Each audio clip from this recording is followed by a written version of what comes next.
नमस्कार, स्वागत है आपका डेड न्यूज में। मैं हूं आपके समक्ष आध्या सिन्हा। करवाऊंगी रूबरू शहर के ताजा तरीन खबरों से। लेकिन खबरों पे नजर डालने से पहले आइए नजर डालते हैं उन तमाम खबरों पे जो बनी है आज की सुर्खियां। मुजफ्फरपुर के वार्ड 10 के पार्षद अभिमन्यु चौहान को अपने पड़ोसी दुकानदार पर पिस्टल तानना भारी पड़ गया। डीएम सुब्रत कुमार सेन ने पार्षद अभिमन्यु चौहान का लाइसेंस सस्पेंड कर दिया है, साथ ही 1 सप्ताह में उनसे जवाब तलब किया है। सदर थानेदार की रिपोर्ट पर डीएम ने पिस्टल का लाइसेंस निलंबित किया है। दूसरी ओर दोनों पक्षों में सुलह समझौता की पहल चल रही है। दोनों पक्षों की ओर से एक दूसरे के खिलाफ सदर थाने में प्राथमिकी दर्ज कराई गई थी। लाइसेंसी हथियार का दुरुपयोग करने पर प्रशासन ने शस्त्र अधिनियम की सुसंगत धाराओं के तहत कार्रवाई की है।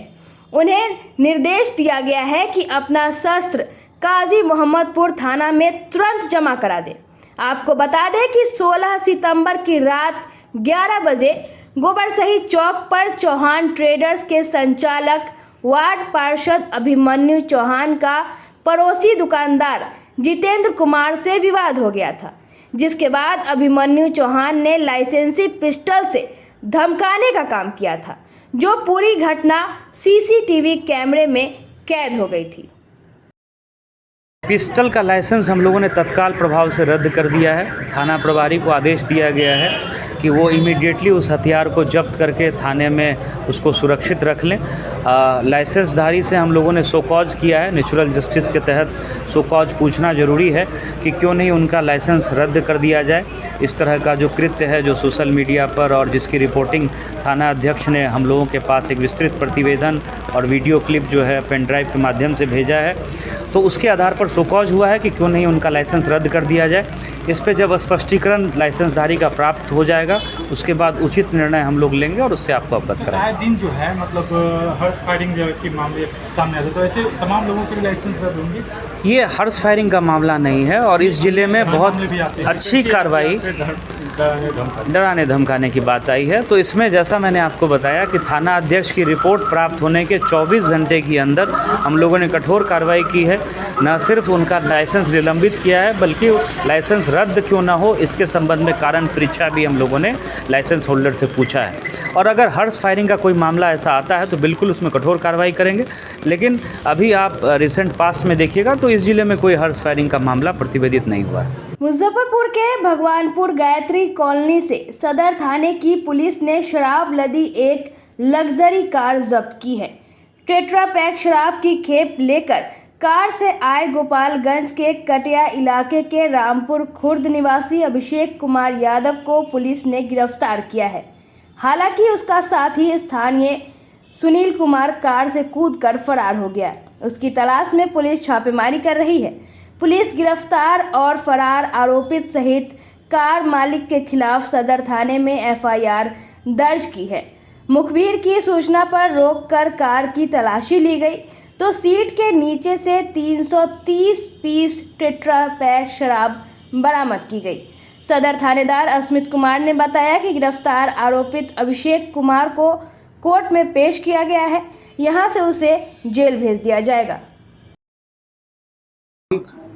19/9/24 को दीवा गश्ती में 2 नंबर दीवा गश्ती क्रम में एसआई महेश कुमार के द्वारा गायत्री नगर में एक स्विफ्ट गाड़ी को रोका गया। जांच के क्रम में तो स्विफ्ट गाड़ी से एक व्यक्ति पकड़ा है जिसका नाम था अभिषेक कुमार यादव, पिता का नाम काशीनाथ यादव, रामपुर खुर्द, थाना कटैया, जिला गोपालगंज के। और उनके जब स्विफ्ट गाड़ी को चेक किया गया तो उसके स्विफ्ट गाड़ी से 330 पैक टेट्रा पैक शराब बरामद हुए। और ये शराब उनको वो मंगवाए थे वहाँ के लोकल आदमी सुनील कुमार, पिता विश्वनाथ राय, ग्राम गायत्री नगर। तो दोनों एक व्यक्ति अरेस्ट हुए हैं और इन पे केस दर्ज अंकित किया गया है। शराब लगभग 59.4 लीटर बरामद हुआ। इसका सर कुछ पहले से अपराधी ये तो रहने वाले हैं से बाहर का, इनका लोकल थाना से कटैया से पत्राचार किया गया है और इनका आपराधिक इतिहास में निकाला जा रहा है। सुनील कुमार के बारे में। गाड़ी में कहाँ शराब छुपाए हुए थे? गाड़ी का सीट के नीचे और कवर किए हुए थे। सीट के नीचे सबके नीचे वो बॉक्स बनाए हुए थे, उसी में शराब था। मुजफ्फरपुर पुलिस ऑपरेशन मुस्कान के तहत लगातार लोगों के खोए और चोरी हुए मोबाइल फ़ोन को खोजकर वापस कर रही है, जिससे उनके चेहरे पर मुस्कान लौट रही है। अब तक पुलिस सैकड़ों मोबाइल फ़ोन लोगों को वापस कर चुकी है।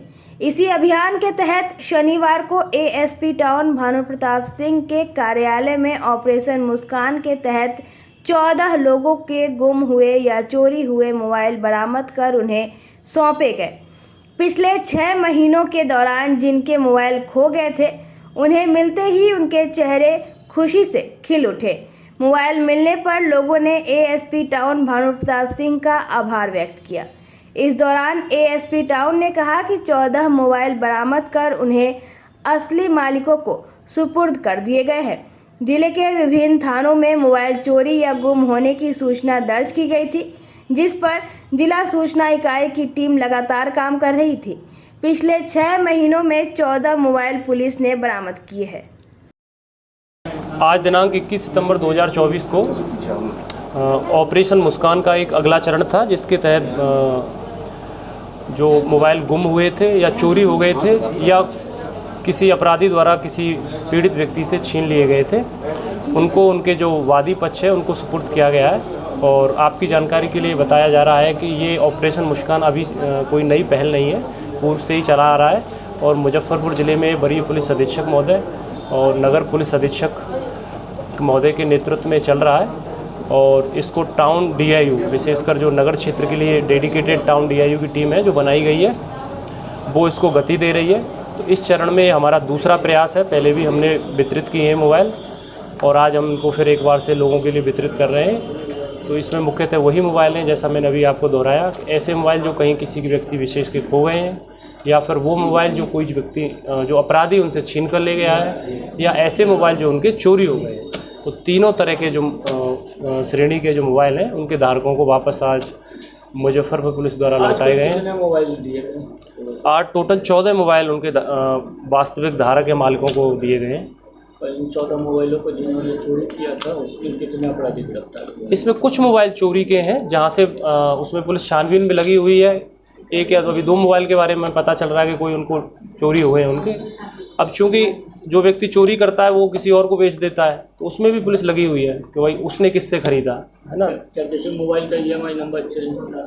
ना, IMI नंबर किसी भी मोबाइल का चेंज नहीं था। पुलिस ने सर अब तक जिले में कितने बरामद हुए इस मुस्कान योजना के अंतर्गत जो किए गए? एग्जैक्ट डाटा हम आपको बाद में बताएंगे। अभी एग्जैक्ट डाटा हमारे पास नहीं है, हम निकलवाया नहीं है विशेष का डाटा। लेकिन टाउन के स्तर से जो डाटा है, हमने 2 बार PC किए तो 30 के अराउंड तो हमने ही 2 बार PC कर दी है उसकी। लेकिन मुझे लगता है कि काफ़ी बड़ी संख्या में, क्योंकि हमारे आने से थोड़ी चल रहा है, हमसे पहले से ही ऑपरेशन चला आ रहा है। आज हम आपको मुजफ्फरपुर ज़िले के एक ऐसी शिक्षिका से मिलाने जा रहे हैं जो आंखों से देख नहीं सकती, लेकिन अपनी मेहनत और लगन से पढ़ाई पूरी कर शिक्षिका बनी। ब्रेल लिपि के ज़रिए वे स्टूडेंट को पढ़ाती हैं। स्टूडेंट का भी कहना है कि उन्हें कभी ऐसा नहीं लगा कि मैम आंखों से देख नहीं सकती। वे जो पढ़ाती है वही किताब में लिखा होता है। जवाहरलाल रोड निवासी बिहार विश्वविद्यालय में संस्कृत की प्रोफेसर डॉक्टर संगीता अग्रवाल बिहार विश्वविद्यालय की एकमात्र प्रोफेसर है जो आंखों से देख नहीं सकती, लेकिन ब्रेल लिपि के ज़रिए स्टूडेंट को फर्राटेदार संस्कृत पढ़ाती है। डॉक्टर प्रोफेसर संगीता अग्रवाल ने यहाँ तक पहुँचने के लिए लंबा सफ़र तय किया है। आज उनके इस प्रयास को राष्ट्रपति ने भी पुरस्कार से सम्मानित किया है। संगीता अग्रवाल बिहार विश्वविद्यालय से मिलने वाली अपने पूरे वेतन को दिव्यांग बच्चों के ऊपर खर्च कर देती हैं। लगभग 80 बच्चे उनके शुभम संस्था में पढ़ रहे हैं, जिसमें कुछ दृष्टिबाधित है और तो कुछ मूक बधिर है। प्रोफेसर संगीता अग्रवाल ने बताया कि दिल्ली यूनिवर्सिटी से 1993 में उन्होंने PhD किया था। MA और PhD दोनों में वह कॉलेज टॉपर रहीं। उन्हें गोल्ड मेडल भी हासिल हुआ। 5 भाई बहनों में सबसे बड़ी संगीता अग्रवाल जन्म से ही देख नहीं सकती थी, जिसे लेकर उनके माता पिता काफ़ी परेशान रहते थे। उस समय बिहार में दृष्टिबाधित बच्चों के पढ़ाई की व्यवस्था नहीं थी। उनके पिता ने 7 साल की उम्र में उनका दाखिला दिल्ली के दृष्टिबाधित विद्यालय में कराया, जहां से उन्होंने 28 साल की उम्र तक पढ़ाई की और दिल्ली विश्वविद्यालय से पीएचडी की डिग्री हासिल करने के बाद 1996 में बिहार विश्वविद्यालय में बीपीएससी से एलएस कॉलेज में प्रोफेसर के पद पर उन्होंने योगदान दिया। अभी फिलहाल वह पीजी डिपार्टमेंट में संस्कृत की प्रोफेसर है। प्रोफेसर संगीता अग्रवाल ने बताया कि नवंबर 1993 में उन्होंने शुभम संस्था की स्थापना की। आज संस्था में 7 शिक्षकों के द्वारा पहली कक्षा से 10वीं कक्षा तक की पढ़ाई और रहने खाने की व्यवस्था वह अपनी सैलरी से करती है, जो बिल्कुल मुफ्त है। प्रोफेसर संगीता अग्रवाल का कहना है कि शुभम के जरिए इन बच्चों को वह परेशानी झेलते नहीं देख सकती जो उन्होंने झेला है, इसलिए उन्होंने विवाह तक नहीं किया और आज वह इन 80 बच्चों की मां के रूप में सेवा कर रही हैं। अब तक 70 से अधिक बच्चे उनकी संस्था से पढ़कर विभिन्न विभागों में नौकरी भी कर रहे हैं और आत्मनिर्भर बन चुके हैं। जी, ऐसा है कि मैंने आपको बताया कि मैं पहले से ही सोचा करती थी कि मैं इन बच्चों की सहायता के लिए अवश्य कुछ करूंगी अपने राज्य के बच्चों के लिए। तो शिक्षा पूरी करने के बाद जब मुझे ये निश्चित हो गया कि लेक्चरशिप तो मुझे मिल ही जाएगी, तब मैंने इन बच्चों के लिए ये कार्य यहाँ प्रारंभ किया। इसलिए किया क्योंकि मुझे 20 साल तक दिल्ली रहकर पढ़ाई करनी पड़ी, मैं अपने घर से दूर रही, तो ये बात मुझे अच्छी नहीं लगती थी। इसीलिए कि बच्चों को उनके घर के ही निकट शिक्षा मिल पाए, इसका प्रयास मैंने किया है। अब तो रेगुलर जो बच्चे होंगे उन्हें भी यूनिवर्सिटी में आप पढ़ा रही हैं जी, और उसके बाद फिजिकली हैंडीकैप जो यहाँ बच्चे हैं उन्हें भी पढ़ा रही हैं। मैं 10 बजे से कितने अंतर आ जाते हैं? हाँ, बहुत अंतर है। 10 से 3 बजे तक मुझे यूनिवर्सिटी में रहना है, वहाँ मैं लेक्चर देती हूँ और वो बच्चे भी मुझसे बहुत प्रसन्न रहते हैं। और उसके बाद 3 बजे के बाद मैं यहाँ आती हूँ। यहाँ तो मुझे पढ़ाने का अवसर तो कम मिलता है, लेकिन बच्चों की कोई समस्या होती है पढ़ाई से संबंधित, ब्रेल में कहीं कोई समस्या है, कोई डॉट नहीं समझ में आ रहा है या कोई प्रश्न होता है, तो वो सब मैं समाधान करती हूँ। बाकी सारा एडमिनिस्ट्रेशन इस संस्थान का मैं देखती हूँ। कितना मुश्किल होता है, देव भाषा कहा जाता है संस्कृत, सबसे क्लिष्ट भाषा है। हम जो देख पाते हैं वो भी उसे नहीं सुनते हैं और तो बोलना और पढ़ना तो दूर की बात है। और उस भाषा में आप जी, मुझे संस्कृत में बचपन से ही रुचि थी और कहते हैं कि आपके गुरु जैसे हैं आपका भी वैसा ही रुझान होता है। हमारी संस्कृत की जो टीचर थी दिल्ली में, वो बड़ी अच्छी थी और उनकी प्रेरणा से मैंने संस्कृत को पढ़ने का निर्णय किया था और संस्कृत में फिर ऑनर्स किया, बीए ऑनर्स संस्कृत में, एमए किया, संस्कृत में ही पीएचडी की। और अब तो संस्कृत मुझे बहुत अच्छी लगती है और संस्कृत में भारत की संस्कृति छुपी है, सबसे बड़ी बात। और संस्कृत संस्कारों की भाषा है। आज मैं अपने जीवन में जो कुछ कर पा रही हूँ और अपने जीवन को जिस तरह से मोल्ड किया है मैंने, इतनी चुनौतियों के बाद भी मैं अपने को प्रसन्न रख पाती हूँ, ये सब संस्कृत के ही कारण। मुजफ्फरपुर के मरवन प्रखंड के पकड़ी पकोही गांव निवासी स्वर्गीय रोनोजीत पासवान के परिजनों के साथ सरकारी नौकरी की मांग को लेकर शनिवार को पूर्व मंत्री अजीत कुमार ने जिलाधिकारी से मुलाकात की। पूर्व मंत्री ने जिलाधिकारी को ज्ञापन सौंपकर दलित परिवार के सदस्य के हत्या के उपरांत दी जाने वाली सरकारी नौकरी के प्रावधान के तहत स्वर्गीय रोनोजीत पासवान के भाई अमर कुमार पासवान को सरकारी नौकरी मुहैया कराने की मांग की। जिलाधिकारी ने मामले की गंभीरता को देखते हुए जिला कल्याण पदाधिकारी से पीड़ित पक्ष द्वारा दिए गए आवेदन को संचिका के माध्यम से प्रस्तुत करने तथा शीघ्र सरकार को भेजने का निर्देश दिया है। मालूम हो कि 13 जनवरी 2021 को पकड़ी गांव में अपराधियों द्वारा चाकू गोदकर रोनोजीत पासवान की हत्या कर दी गई थी। इस संदर्भ में करजा थाना में आधा दर्जन नामजद अभियुक्तों के खिलाफ परिजनों ने हत्या का मामला दर्ज किया था। घटना के 6 माह बाद रोनोजीत पासवान की मां रेखा देवी द्वारा सरकारी घोषणा के अनुरूप अपने पुत्र अमर कुमार पासवान को सरकारी नौकरी देने की मांग जिलाधिकारी से की थी। तत्कालीन जिलाधिकारी के द्वारा इस संबंध में राज्य मुख्यालय से निर्देश प्राप्त कर पीड़ित परिवार को कहा था कि जब तक इस मामले का न्यायालय द्वारा निष्पादन नहीं किया जाएगा तब तक सरकारी नौकरी नहीं दिया जा सकता है। ज्ञात हो कि पिछले माह मुजफ्फरपुर SC/ST कोर्ट के द्वारा इस मामले में सुनवाई करते हुए 2 नामजद आयुक्त को आजीवन कारावास की सजा सुनाई गई थी। फिलहाल दोनों अभियुक्त जेल में बंद है। 13 जनवरी 2021 को कांटी विधानसभा क्षेत्र के पकरी पकोही गांव में एक नौजवान दलित समाज का युवक रोनोजीत पासवान का दिन के उजाले में अपराधियों के द्वारा चाकू घोंपकर निर्मम हत्या कर दिया गया था। उस हत्याकांड में करीब आधे दर्जन नामजद अभियुक्त बनाए गए थे। मामला करजा थाना में दर्ज हुआ था और मामला दर्ज होने के उपरांत पीड़ित परिवार से देश के कई बड़े बड़े दलित और सामान्य वर्ग के नेता लोग आकर पीड़ित परिवार से मिले थे। सबों ने कहा था कि न्याय दिलाएंगे, लेकिन यह परिवार को आश्वासन का लाभ नहीं मिला।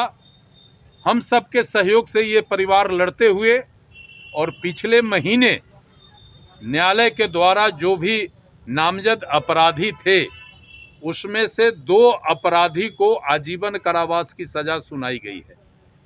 माननीय मुख्यमंत्री श्री नीतीश कुमार जी ने घोषणा किया था कि यदि राज्य के किसी दलित परिवार में किसी का हत्या होता है तो सरकार उस परिवार के एक पढ़े लिखे इंसान को नौकरी देगी।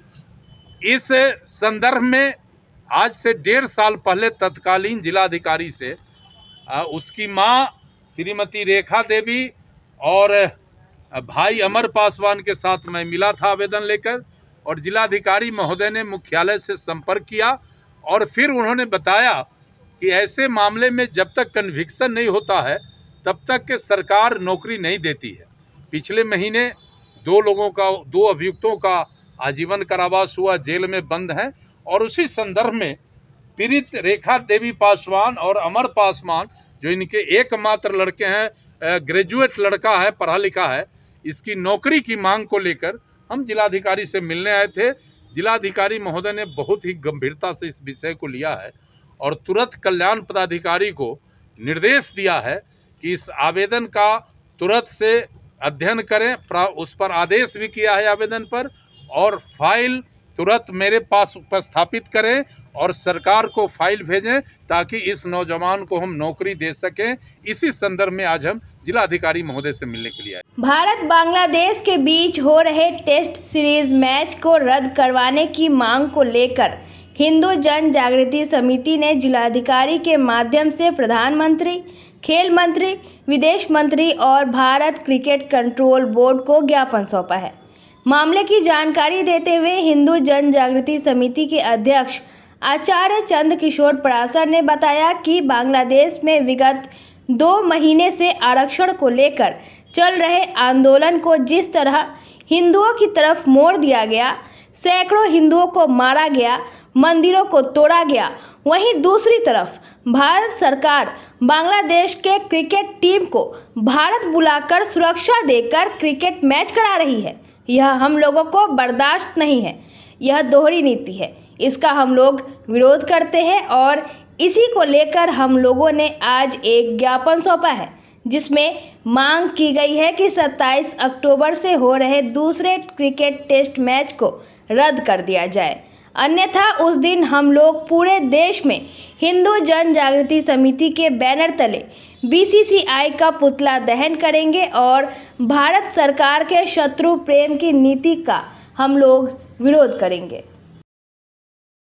भारत और बांग्लादेश के बीच में 2 क्रिकेट मैच चल रहे हैं। 19 सितंबर को चेन्नई में ये मैच हुआ है और 27 सितंबर को कानपुर में होना है। अभी बांग्लादेश में पिछले 1.5 महीने से अस्थिरता है और वहाँ आरक्षण के विरोध में जो आंदोलन हुआ है उसको हिंदुओं की तरफ डाइवर्ट कर दिया गया है और सैकड़ों हिंदुओं को मारा गया है वहाँ के आतंकवादी इस्लामिक संगठनों के द्वारा, और उनके साजो सामान छीन लिए गए हैं, मंदिरों को तोड़ दिया गया है। एक तरफ तो ये स्थिति है बांग्लादेश में हिंदुओं की, और दूसरी तरफ बांग्लादेश के क्रिकेट टीम को बुलाकर भारत में पूरी सुरक्षा देकर और भारत सरकार उनका मैच करवा रही है भारतीय क्रिकेट टीम के साथ। ये हम लोगों को बर्दाश्त नहीं है, ये दोहरी नीति है, और इसी के विरुद्ध में आज मुजफ्फरपुर के जिला अधिकारी के माध्यम से और पूरे देश में जिला स्तर पर जिला अधिकारियों के माध्यम से हम लोगों ने माननीय प्रधानमंत्री को एक ज्ञापन भेजा है और केंद्रीय खेल मंत्री को भी भेजा है। इसके अलावा केंद्रीय विदेश मंत्री को भेजा है और भारतीय क्रिकेट कंट्रोल बोर्ड के अध्यक्ष को भेजा है कि कानपुर के मैच को अविलंब रोका जाए, अन्यथा 27 तारीख को उनका मैच होगा।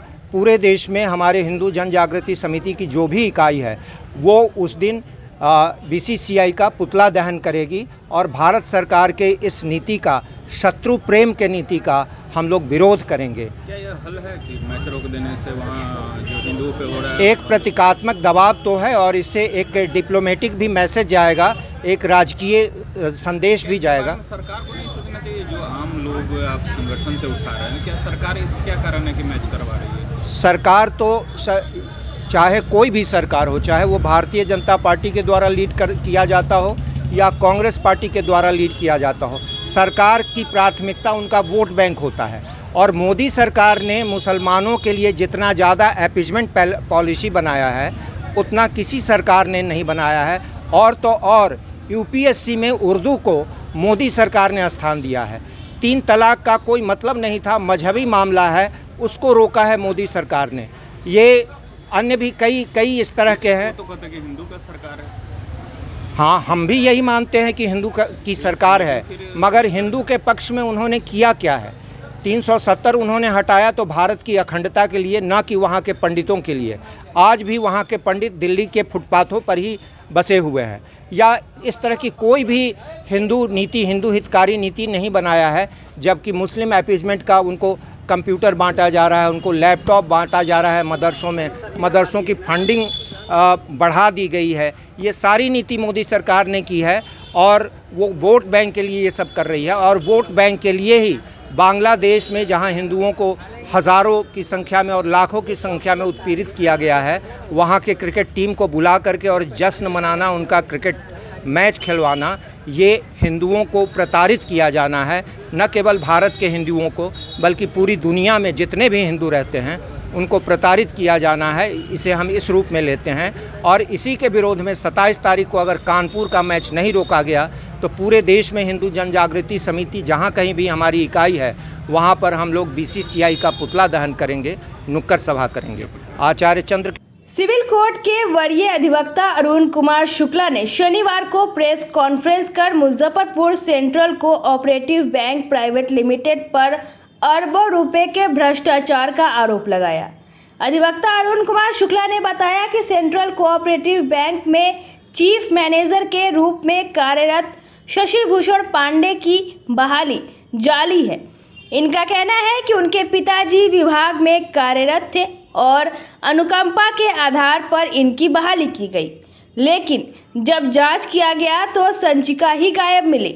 अधिवक्ता ने विभाग से इस मामले में त्वरित कार्रवाई करते हुए एफआईआर दर्ज करवाने की मांग की। वहीं उन्होंने दूसरा आरोप लगाया कि मुजफ्फरपुर सेंट्रल कोऑपरेटिव बैंक की ओर से वर्ष 2022 से पूरे उत्तर बिहार में ई-कोर्ट स्टाम्प की आपूर्ति हो रही है, जिसमें करोड़ों रुपए का घोटाला किया जा रहा है। इसका खुलासा होने पर विभाग की ओर से सरकारी की जगह निजी ऑडिटर से इसकी ऑडिट कराई जा रही है। वहीं उन्होंने तीसरा आरोप लगाया कि 2002 से 2004 के बीच मुसहरी में जो शाखा थी उसमें 55 लाख रुपए का घोटाला किया गया। आउटसोर्सिंग के जरिए डेली बेसिस पर बहाल कर्मी को अवैध तरीके से 55 लाख रुपए दे दिया गया। इन सब बिंदुओं पर निष्पक्ष रूप से जांच की मांग अधिवक्ता के द्वारा की गई है। एक श्री शशि भूषण पांडे जो चीफ मैनेजर के रूप में मुजफ्फरपुर में कार्यरत है, इनकी बहाली जाली है। इनका कहना है, सो मेनी शिकायत है कि इनके पिताजी विभाग में थे और रिलैक्सेशन में अनुकंपा के आधार पर इनकी बहाली हुई, और इस बिंदु को बार बार कंप्लेन होता है और दबा दिया जाता है। अभी स्टेट स्तर से लेके ज्वाइंट रजिस्ट्रार और डीएम के द्वारा जांच चल रही है। ये अब रिपोर्ट यह कर रहे हैं कि संचिका ही गायब हो गई है, नहीं है। तो विभाग से मैं मांग करता हूं कि जल्द से जल्द इस बिंदु पर एफआईआर होना चाहिए, नंबर 1। दूसरा बिंदु, मुजफ्फरपुर पूरे उत्तर बिहार में कोऑपरेटिव बैंक के द्वारा ई कोर्ट स्टाम्प की आपूर्ति वर्ष 2022 से हो रही है, जिसमें करोड़ों रुपए का घोटाला किया जा रहा है। और इस बिंदु पर ध्यान आकर्षित कराने के बाद अब प्रबंध कारिणी के निदेशक गण निर्णय लेने जा रहे हैं कि इसका अंकेक्षण कराया जाए, और वह भी अंकेक्षण स्टेट अथराइज ऑडिट के द्वारा नहीं करा करके प्राइवेट ऑडिटर और चार्टर्ड अकाउंटेंट से कराने की साजिश इन लोगों की चल रही है। तीसरा बिंदु, 2002 और 4 के बीच मुसहरी जो ब्रांच था कोऑपरेटिव बैंक का, वहाँ 55 लाख रुपए का फ्रॉड हुआ। जो आउटसोर्सिंग डेली वेजेस थे, जिनके अकाउंट खाते में पैसा नहीं था, उनको ओवर ड्रॉल करके 56 लाख रुपया भुगतान कर दिया गया। और मात्र एक विद्यानंद यादव को निलंबित करके कोर्ट में केस चल रहा है। शशिभूषण पांडे उसमें गवाह हैं। ललन शर्मा जो यहाँ डीसीओ रहे हैं, उस समय भी मैनेजिंग डायरेक्टर थे, उनको कोर्ट के द्वारा सम्मन और बीडब्ल्यू इशू होने के बाद भी वह गवाही देने नहीं आते हैं। यह क्लियर कट प्रमाण है। और इन सभी बिंदुओं पर अगर निष्पक्ष जांच की जाए तो कम से कम इस कोऑपरेटिव सोसाइटी में अरबों रुपए का घोटाला पिछले 50 वर्ष में हुआ है। यह मैं एक जिम्मेवार अधिवक्ता के रूप में जो आत्ममंथन किया हूँ और जो रिकॉर्ड को खंगाला हूँ, मैं पा रहा हूँ। इसलिए मैं बिहार सरकार के उच्चस्थ राजनेतागण और पदाधिकारीगण से आग्रह करता हूँ कि इसकी निष्पक्ष एक हाई कोर्ट स्तर के रिटायर्ड जस्टिस लोगों की कमेटी बना करके किया जाए, और वो प्रतिवेदन आने के बाद इस जांच को सीपीआई को सुपुर्द किया जाए। मुजफ्फरपुर में इस बार हरिसभा दुर्गा पूजा की कमान महिलाएं संभालेंगी। ऐसा 122 वर्ष में पहली बार हुआ है जब पूजा की जिम्मेदारी महिलाओं को दी गई है। दुर्गा पूजा के लिए बनी नई कमेटी में अध्यक्ष झूमा दास, उपाध्यक्ष वंदना गुहा, सचिव नीला बोस व अंकेक्षक मनीषा दत्ता को शामिल किया गया है। इसके अलावा कार्यकारिणी सदस्य में पियाली चटर्जी, सोनाली सिन्हा, श्रावणी बनर्जी, शुक्ला बोस, शुभलेखा सिन्हा, रमा बनर्जी, शिखा मजुमदार, लीला सरकार, श्रावणी दास, संयुक्ता भट्टाचार्य, शिवली भट्टाचार्य का चयन किया गया है। ये दुर्गा पूजा की व्यवस्था के साथ पंडाल, डेकोरेशन, भोग व सांस्कृतिक कार्यक्रम की जिम्मेदारी संभालेंगे। इस बार दुर्गा पूजा के मौके पर पूरे पंडाल में देश की विदुषी महिलाओं के चित्र के साथ उनकी जीवनी को भी दर्शाया जाएगा। यहाँ षष्ठी से मां दुर्गा की पूजा की जाएगी। पूजा को लेकर नई कमेटी लगातार बैठक कर पूजा व्यवस्था को अन्य वर्षों से बेहतर बनाने में जुटी हुई है। यहाँ बंगला विधि विधान से हर वर्ष पूजा होती है। इसके लिए पश्चिम बंगाल से ढाक वाद्य यंत्र बजाने वाले कलाकारों को बुलाया जाता है। इस बार भी डाक के कलाकार यहाँ पहुँच रहे हैं और मूर्ति निर्माण के लिए भी कारीगर यहाँ आ रहे हैं। नमस्कार, ये हम लोग का 123वां दुर्गा पूजा है। तो इस बार तो बहुत जोर शोर से तैयारी की जा रही है, हमेशा की तरह। इस बार महिलाओं को भार सौंपा गया है। ये पहली बार है जो महिलाएं दुर्गा पूजा का भार ले रही हैं। वैसे तो पुरुष और महिलाएं दोनों ही साथ काम करती आ रही हैं, लेकिन महिलाओं ने ऐसा कदम पहली बार उठाया है और ये हम लोग के सामने बहुत बड़ी चुनौती है कि हम लोग इस काम को अच्छे से कर सकें। क्या कुछ विशेष देखने को मिलेगा यहाँ पे इस साल? इस साल दुर्गा पूजा में महिलाएं जो घर में ज़्यादा समय बिताती थी वो इस बार बाहर आ रही हैं और बहुत जोर शोर से काम कर रही हैं। इतना बड़ा माँ का पूजा होता है, इसमें किसी एक के काम करने से नहीं होता है, इसलिए इसमें सारी महिलाएं जो घरों में रहती थी वो सब बाहर निकल कर आई हैं और सब अपना योगदान दे रही हैं। पंडाल का निर्माण, मूर्ति का निर्माण कहाँ के कलाकार कर रहे हैं? पंडाल का निर्माण तो यहाँ पर हम लोग के लोकल हैं जो पंडाल बना रहे हैं और मूर्ति की विशेषता ये है कि मूर्तिकार बंगाल से आते हैं। उनका नाम झंटू पाल है। वो 40 साल से मूर्ति का निर्माण हम लोग के यहाँ कर रहे हैं।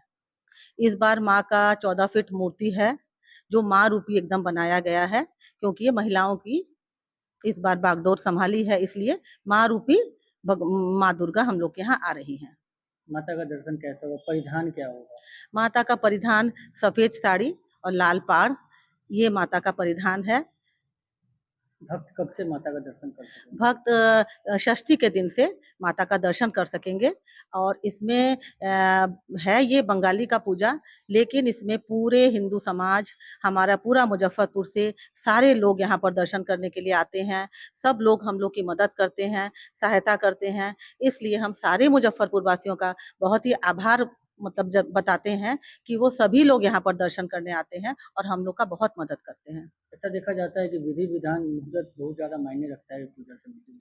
हाँ, विधि विधान मुहूर्त तो हम लोग का हरिसभा दुर्गा पूजा का यही विशेषता है, क्योंकि यहाँ पर पूरा नियमों का पालन करते हुए, समय को ध्यान में रखते हुए पूजा किया जाता है। जो जिस समय पे है वो उसी समय पर होना है, उसके 1 सेकंड भी वो इधर उधर नहीं होता है। यही है हरिसभा दुर्गा पूजा की विशेषता। क्या परिचय हो गया आपका? मैं झूमा दास, अध्यक्ष हरिसभा दुर्गा पूजा कमेटी मुजफ्फरपुर। वरीय नागरिक सेवा संस्थान ने शनिवार को मुजफ्फरपुर के नया टोला स्थित थियोसॉफिकल लॉज में एक महत्वपूर्ण बैठक की। बैठक में आगामी 1 अक्टूबर को आयोजित कार्यक्रम अंतर्राष्ट्रीय बुजुर्ग दिवस को लेकर चर्चा परिचर्चा की गई और कार्यक्रम की सफलता के लिए रणनीति तैयार की गई। जानकारी देते हुए वरीय नागरिक सेवा संस्थान के सचिव संतोष कुमार ने बताया कि हर वर्ष की भांति इस वर्ष भी वरीय नागरिक सेवा संस्थान आगामी 1 अक्टूबर को अंतर्राष्ट्रीय बुजुर्ग दिवस कार्यक्रम आयोजित करने जा रही है, जिसमें जिला स्तर से लेकर अंतर्राष्ट्रीय स्तर तक में समाजसेवियों को वरीय नागरिक सेवा संस्थान की ओर से सम्मानित भी किया जाएगा। अंग वस्त्र व सर्टिफिकेट देकर संस्थान की ओर से उन्हें सम्मानित किया जाएगा। सर्वप्रथम वरीय नागरिक सेवा संस्थान की ओर से प्रतिवर्ष 1 अक्टूबर को अंतर्राष्ट्रीय बुजुर्ग दिवस मनाया जाता है। इस अवसर पर हम लोग ऐसे समाज सेवी जो अंतर्राष्ट्रीय स्तर पर, राजकीय स्तर पर जो ख्याति प्राप्त है, उनको हम लोग सम्मानित करते हैं। आज क्या बैठक में क्या निर्णय लिया गया? बैठक में निर्णय लिया गया है कि 1 अक्टूबर को मनाया जाएगा। उसमें उनको साल और सर्टिफिकेट दिया जाता है, हाँ, प्रमाण पत्र। आज के लिए बस इतना ही। कल फिर मिलेंगे कुछ नई खबरों के साथ। तब तक मुझे और मेरे पूरे न्यूज़ टीम को दीजिए इजाज़त। नमस्कार।